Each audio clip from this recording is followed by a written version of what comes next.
Mwongozo wa kujifunza Biblia leo ikiwa ni Oktoba 8, siku ya Jumatano. Leo tunaenda kuiangazia mada inayosema maadili yanayopingana. Soma Yoshua 9 aya ya kwanza hadi ya 20. Je, kuna mfanano gani na utofauti gani kati ya kisa cha Rahabu na kile cha Wagibeoni? Kwa nini vina maana sana?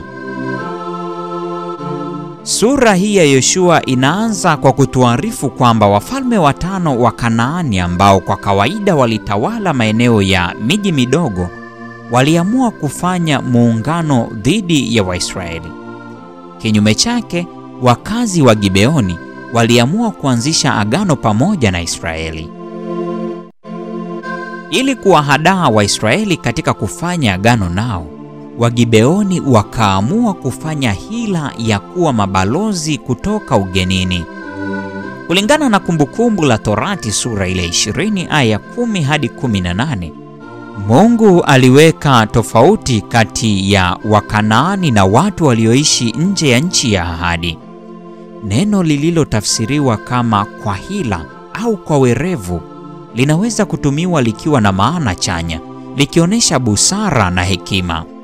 Mithali sura ya 1 aya 4, Mithali sura ya 8 aya ya 5 na aya 12, au kwa namna hasi likidokezea kusudio la uhalifu katika Kutoka 21 ya 14, Samueli wa 1 23 ya 22 na Zaburi 83 aya 3. Katika suala la Wagibeoni, nyuma ya kitendo chao cha udanganyifu kuna kusudio la kujilinda lisilo na madhara makubwa.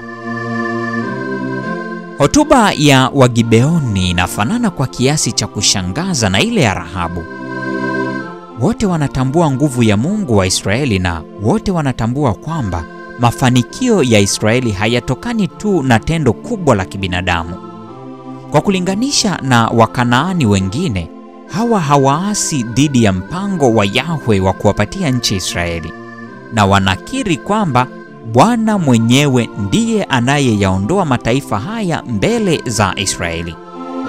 Taarifa za ukombozi kutoka Misri na ushindi dhidi ya Sihoni na Ogu ziliwasukuma Rahabu na pia Wagibeoni kutafuta ushirikiano na Waisraeli. Hata hivyo, badala ya kukiri utayari wao wa kujisalimisha kwa Mungu wa Israeli kama Rahabu alivyofanya, Wagibeoni wakaamua kwenda kwa njia ya hila. Sheria ya Musa ilitoa nafasi kwa ajili ya kujifunza mapenzi ya Mungu katika mazingira kama haya. Hesabu 27 ya 16 hadi 21. Ilimpasa Yoshua kuuliza mapenzi ya Bwana na hivyo kuepuka udanganyifu wa Wagibeoni. Wajibu wa msingi wa kiongozi huyu anayewajibika moja kwa moja kwa Mungu na wa kiongozi mwingine yeyote Mkristo ni kutafuta mapenzi ya Mungu. Mambo ya Nyakati wa kwanza 28 ya 9 na Mambo ya Nyakati wa pili 15 aya ya 2 na Mambo ya Nyakati wa pili 18 aya ya 4, pia Mambo ya Nyakati wa pili 20 aya ya 4. Kwa kupuuzia huo, Waisraeli walilazimika ama kuhalifu masharti ya msingi ya kuishinda nchi au kuvunja agano lililofanywa katika jina la Bwana ambalo lilikuwa likiwafunga pia.